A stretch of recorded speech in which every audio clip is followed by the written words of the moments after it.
Have you ever wondered why some men still try to provoke a reaction, even after you've gone silent? Even after you've blocked them, moved on, heard nothing for months. And then, suddenly, he appears again. A random like, a vague message, a memory thrown your way like a stone into still water. Why?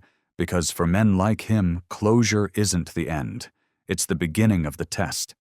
You see, he was never looking for peace. He was looking for proof. Proof that he still has access, that your silence isn't real, that your absence is just a performance, not a boundary. He wants to believe you still feel something, anything. Because if you feel, then he still matters. And if he still matters, then maybe he never lost you completely. But here's the truth he refuses to say out loud.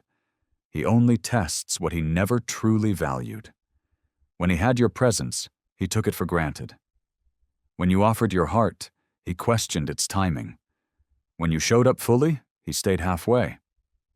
And now, as you pull away, he's alert, not because he loves you, but because your indifference is the one language his ego can't translate. He sends breadcrumbs, not bridges, because if he truly wanted you back, he'd come with wholeness, with clarity, with the courage to name what he broke. But instead, he sends puzzles, half-formed signals, emotional smokescreens. Why? Because he's not trying to rebuild trust. He's trying to reclaim control. Control over your thoughts, over your healing, over the narrative. He wants to know if you'll still respond, if he can still occupy space in your mind without offering anything real in return. And the reason it hurts is because you once gave him everything. You gave your softness, your forgiveness, your fierce loyalty, your time. And now you're giving nothing. So he panics. Because the woman who used to bend has gone quiet. The woman who used to explain has walked away. The woman who used to ache has healed. And that healing? It terrifies him. Because he never expected you to outgrow the wound he caused. He expected you to wait, to miss him, to hurt visibly. But instead you became something else. You became unreachable. And so he tests, again and again, to see if the strings still work, to see if the spell still holds. But what he doesn't realize is that the moment a woman stops chasing clarity from someone who thrives on confusion, she becomes dangerous. Not because she retaliates, but because she no longer reacts. And to a man addicted to control, nothing is more threatening than a woman who no longer dances to his uncertainty. He never thought she would actually leave. Not really. Not the way she did. With no drama, no final plea, no cracked door left open. Just absence, complete, quiet, final. And that, more than anything, disturbed his certainty. Because deep down, he had always counted on her return, on her patience, her emotional curiosity, her tendency to explain herself. He believed that as long as he kept her confused, she'd never walk too far. That if he left just enough hope, she'd orbit around him, hurting, yes, but still his. He never imagined she would stop needing answers, because that's what he misunderstood. She wasn't leaving because she stopped loving. She left because she finally started loving herself more.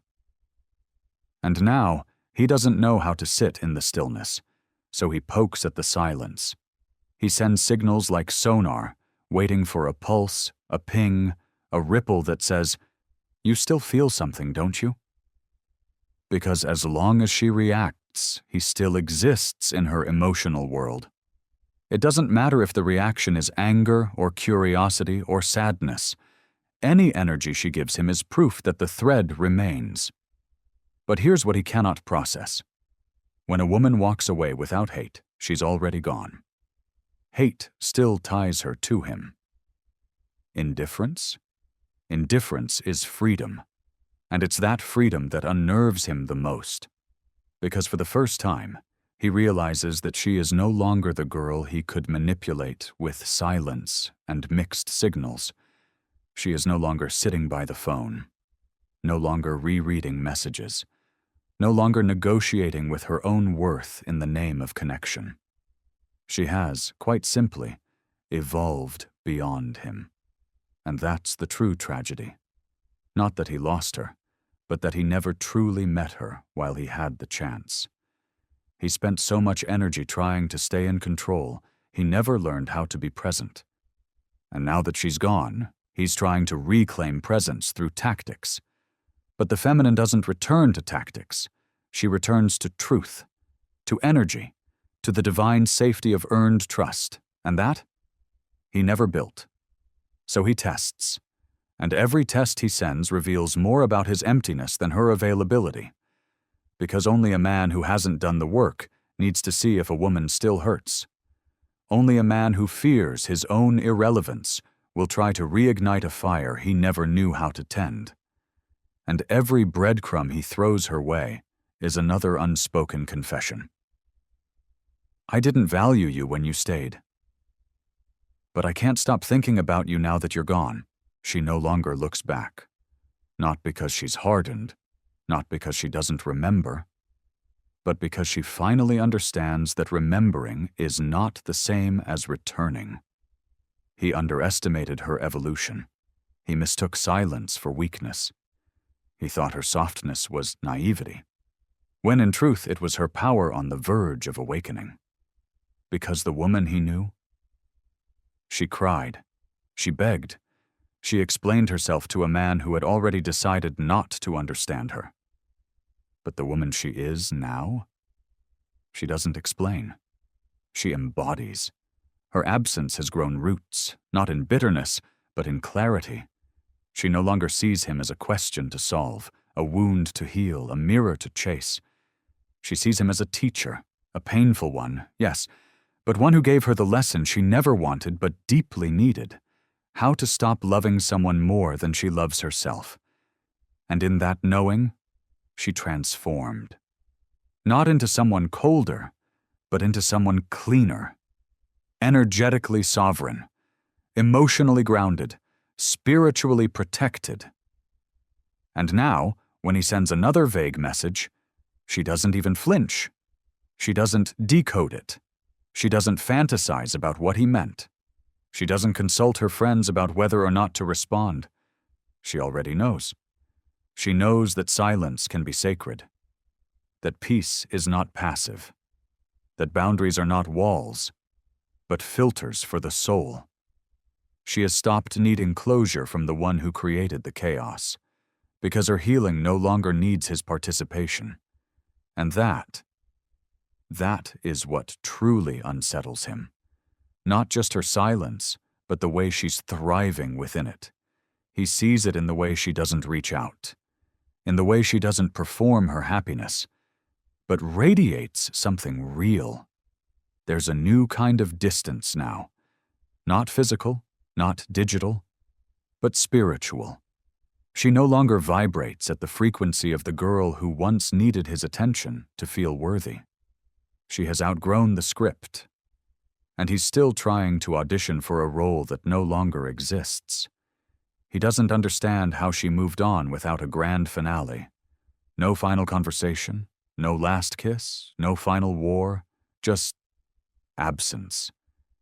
And what he doesn't realize is this: she didn't vanish. She returned to herself. She took all the love she once poured into him and gave it back to the woman who waited patiently underneath the pain. And in doing so, she became the one thing he was never ready to face. Untouchable. He keeps testing her because it's all he has left. No real apology, no transformed self, no offer of growth, just patterns, echoes, tactics. He sends a song he once claimed reminded him of her. Not because it truly does, but because he hopes it might stir something. He likes an old photo. Not because he cherishes the memory, but because he's terrified she no longer does. He lingers in her orbit, never saying the words that matter, never showing up fully, just nudging the silence, hoping she'll break it first. But she doesn't. Because the woman he's testing is no longer the woman he broke. She doesn't respond. Not out of cruelty, but because the version of her who once needed his breadcrumbs no longer exists. That woman was born of hope, of longing, of the ache for understanding. This one is born of fire, of boundaries, of knowing the difference between presence and performance. And she sees clearly now. Each test he sends isn't a sign of love. It's a symptom of his discomfort, his inability to grieve without dragging her name through his healing, his need to stay relevant in a story he abandoned long before the ending. But she's not playing anymore. She has no need to prove her strength, no desire to correct his narrative, no interest in proving she's still desirable. Because the truth is, his opinion no longer defines her reflection. And that's what truly unsettles him. Not her silence, not her peace, but the fact that his shadow no longer casts itself on her light. She has reclaimed her story, not by erasing him, but by removing his power to define her. And so he will test again and again, until one day he realizes she never failed his tests. She just stopped taking them. Because a woman who has outgrown a man doesn't need closure. She becomes it, and she doesn't need to slam the door. She just walks away so completely that her absence becomes louder than any words he could have said. And from that silence, she rises, fully, softly, unapologetically. She doesn't chase. She doesn't beg. She doesn't look back. Because the woman who knows her worth doesn't prove it. She lives it.